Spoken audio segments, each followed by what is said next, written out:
नमस्कार साथियों, आशा करती हूँ आप सभी स्वस्थ होंगे। निरामया योग यूट्यूब चैनल पर मैं प्रियंका आपका एक बार फिर से स्वागत करती हूँ। जैसा कि आप सभी जानते हैं कि बॉलीवुड की मशहूर अदाकारा शेफाली जरीवाला हमारे बीच में नहीं रही। साथियों, मृत्यु और जन्म ये सब हमारे हाथ में नहीं है। हमें कब कहाँ जाना है, कब इस दुनिया में आना है, ये सब उस परमात्मा की ही देन है। लेकिन जन्म और मृत्यु उसके कारण अलग अलग होते हैं।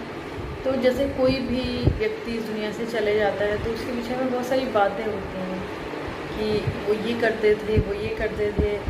अब जैसे शेफाली जरीवाला जी का अगर हम देखें केस, तो वो अपने आप को स्वस्थ रखने के लिए प्रतिदिन योग अभ्यास करती थी, जिम जाती थी, अपनी डाइट का ध्यान रखती थी और बहुत ही सुंदर और एक संतुलित जीवन जीती थी। तो यदि ऐसा जीवन जीते हुए भी उनकी इतनी कम समय में मृत्यु हो गई, तो उसका कारण यह नहीं है कि वो ये सब करती थी फिर भी उनकी मृत्यु हो गई। देखिए, जन्म और मृत्यु हमारे हाथ में नहीं है।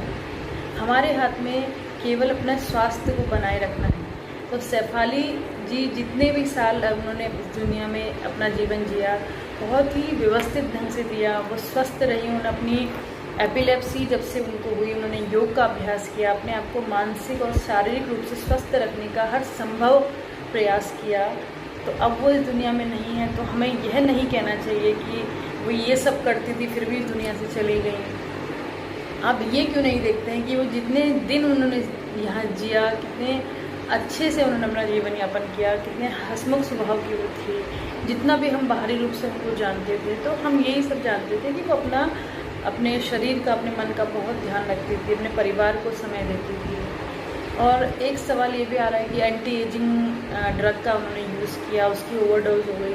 देखिए, केवल एक सिंगल वही अभिनेत्री नहीं है जो ये सब ड्रग ले रही हैं या फिर कोई भी इंजेक्शन या दवा ले रही है। देखिए, मैं इसका समर्थन नहीं कर रही हूँ, लेकिन मेरा मानना ये है कि किसी भी व्यक्ति को इस तरह से हमें दोष नहीं देना चाहिए, क्योंकि केवल वो पहली अदाकारा नहीं है जो इस तरह से दवाइयों का यूज़ करती थी।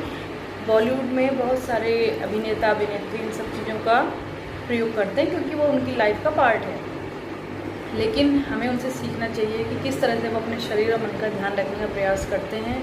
हम सभी को उनके पॉजिटिव एस्पेक्ट को देखना चाहिए, ना कि नेगेटिव।